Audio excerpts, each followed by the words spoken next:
365 대화를 위한 성경 통독 시간입니다. 8월 27일 239일차입니다.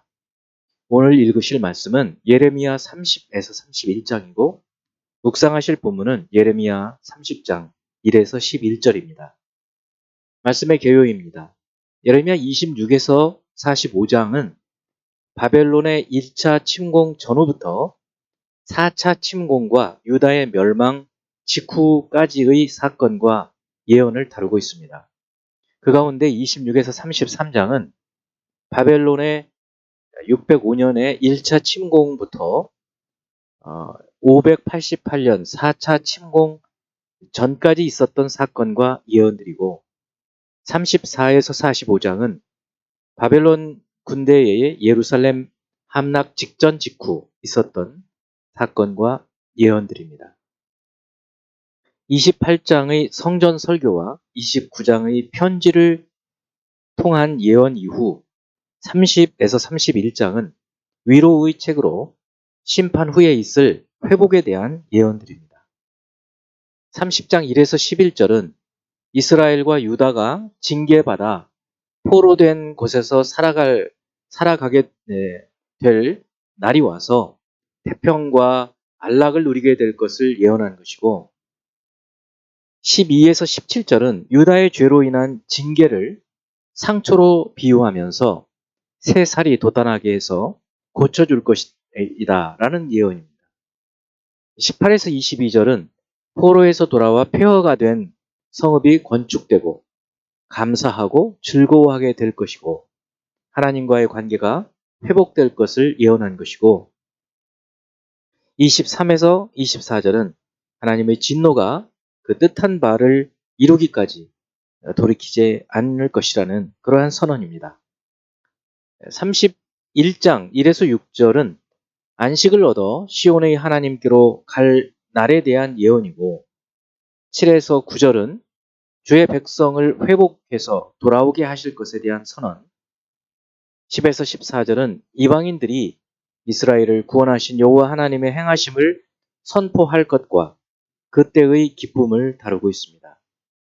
15에서 20절은 자식이 없어져서 슬퍼하고 통곡하는 자들에게 자녀들이 돌아오는 장래의 소망으로 위로하는 말씀이고 21, 22절은 이스라엘에게 돌아올 것을 강권하는 말씀입니다.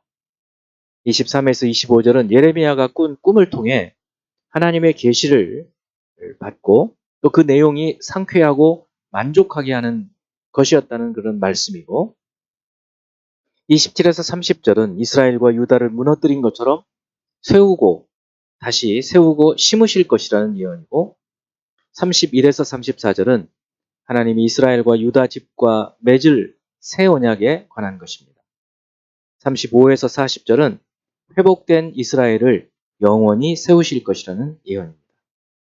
이제 예수 그리스도를 닮아가고자 하는 우리의 목표를 향한 여행을 위해서 질문하고 대답하는 시간을 갖습니다. 첫 번째 30장 9절 그들은 그들의 하나님 여호와를 섬기며 내가 그들을 위하여 세울 그들의 왕 다윗을 섬기리라. 포로 생활에서 돌아와 여호와 하나님께서 세우실 그들의 왕 다윗을 섬기리라는 이 예언은 어떻게 성취될까요? 사실 다윗은 주전 11세기 인물이죠. 그리고 예레미야의 이 예언은 주전 6세기에 이루어진 것입니다. 그러므로 미래의 사람들이 과거의 다윗을 섬긴다, 왕 다윗을 섬긴다는 것은 맞지 않죠. 그러므로 여기에 언급된 다윗은 육신적인 다윗이 아니고 다윗의 후손으로 장차 이 땅에 오실 그리스도, 왕, 메시아인 그리스도를 의미하는 것입니다. 두 번째, 30장 11절. 이는 여호와의 말씀이라. 내가 너와 함께 있어 너를 구원할 것이라. 너를 흩었던 그 모든 이방을 내가 멸망시키리라. 그럴지라도 너만은 멸망시키지 아니하리라. 그러나 내가 법에 따라 너를 징계할 것이요 결코 무죄한 자로만 여기지는 아니하리라. 이 말씀에서 알 수 있는 여호와 하나님의 성품과 뜻은 무엇인가요? 하나님의 택하신 백성과 함께 하시고 끝까지 구원하시는 사랑의 하나님이시라는 것입니다. 하나님은 택하신 백성의 허물을 또 묵과하지는 않으시고 징계하시는 분이십니다. 또 이 하나님의 징계는 하나님의 법에 따라서 이루어진다는 것이죠. 세 번째, 30장 16절. 그러므로 너를 먹는 모든 자는 잡아먹힐 것이며 이 모든 대적은 사로잡혀 갈 것이고 너에게서 탈취해 간 자는 탈취를 당할 것이며 너에게서 노략질한 모든 자는 노략물이 되리라. 이 말씀은 택함 받은 백성을 탈취하고 약탈한 자들에 대한 하나님의 심판을 사중적으로 예언한 것입니다. 택함 받은 백성을 약탈한 자들에 대한 하나님의 심판의 이유는 무엇인가요? 그것은 강포, 그 부당한 이익을 위해서 지나치게 사람들을 죽인 것. 바로 그것 때문에 하나님께서 그 약탈한 자들에 대해서 심판하시게 되는 것입니다. 네 번째, 31장 1에서 14절이 포로 해방과 귀환 그리고 축복이라는 세 단계에 걸친 예언이라고 한다면 15에서 26절은 포로 귀환의 사중적인 약속입니다. 각각 어떤 약속일까요? 15에서 17절은 통곡하는 포로에게 하는 위로의 귀한 약속입니다.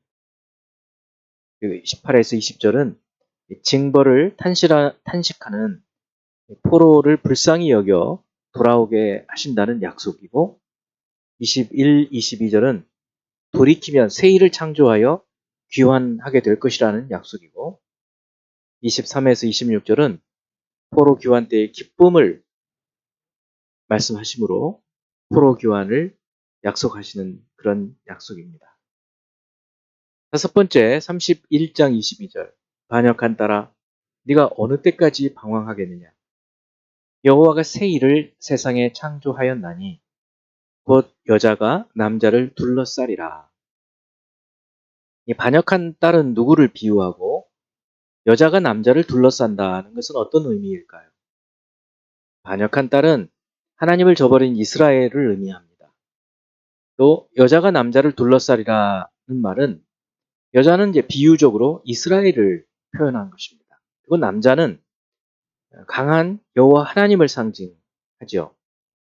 새 일을 창조하심을 배반했던 이스라엘, 하나님의 일을 배반했던 이스라엘을 하나님께서 새 일을 창조하심으로 다시 여호와 하나님을 받아들이게 되어서 하나님을 우리 이스라엘이 그 영적 이스라엘이죠. 우리 둘러싸게 되는 하나님을 경외하게 되는 그러한 말씀이 되겠습니다. 이제 한 구절의 말씀을 묵상하여 교훈으로 삼고 기도하는 시간을 갖습니다. 예레미야 31장 31절에서 34절 새 언약에 대한 말씀이죠. 여호와의 말씀이니라 보라 날이 이르리니 내가 이스라엘 집과 유다 집에 새 언약을 맺으리라. 이 언약은 내가 그들의 조상들의 손을 잡고 애굽 땅에서 인도하여 내던 날에 맺은 것과 같지 아니할 것이니 내가 그들의 남편이 되었어도 그들이 내 언약을 깨뜨렸습니다. 여호와의 말씀이니라. 그러나 그날 후에 내가 이스라엘 집과 맺을 언약은 이러하니 곧 내가 나의 법을 그들의 속에 두며 그들의 마음에 기록하여 나는 그들의 하나님이 되고 그들은 내 백성이 될 것이라. 여호와의 말씀이니라. 그들이 각기 다시는 이웃과 형제를 가르쳐 이르기를 너는 여호와를 알라 하지 아니하리니 이는 작은 자로부터 큰 자까지 다 나를 알기 때문이라. 내가 그들의 악행을 사하고 다시는 그 죄를 기억하지 아니하리라. 여호와의 말씀이니라. 이 말은 예수 그리스도가 오시고 구원 사역을 마치신 후 승천하신 후 임하신 성령을 통해서 우리 안에 하나님께서 함께 하셔서 하나님을 아는 지식을 두시고 하나님께 간구하게 되는 그러한 능력을 그러한 성령의 권능을 우리에게 부어주실 것에 대한 말씀이고 실제로 부분적으로 이루어지고 이제 온전히 주님 재림 때 이루어지게 될 것입니다. 기도하겠습니다. 하나님 아버지의 언약 약속하신 대로 주님께서 친히 이루시는 것을 감사합니다. 그 구원을 소망하며 살아가게 하심도 감사합니다. 이스라엘의 역사를 보면서 그들의 불신앙과 또 배신, 또 그들이 얼마나 패역했는지를 돌아보며 이제 그리스도 예수 안에서 성령을 선물로 받은 저희들이 어떻게 성령과 함께 끝까지 살아가야 할 것인지 깨닫게 하심을 감사합니다. 성령으로 주님 오실 때까지 살아가는 저희가 되도록 인도해 주시옵소서. 예수 그리스도 이름으로 기도합니다. 아멘.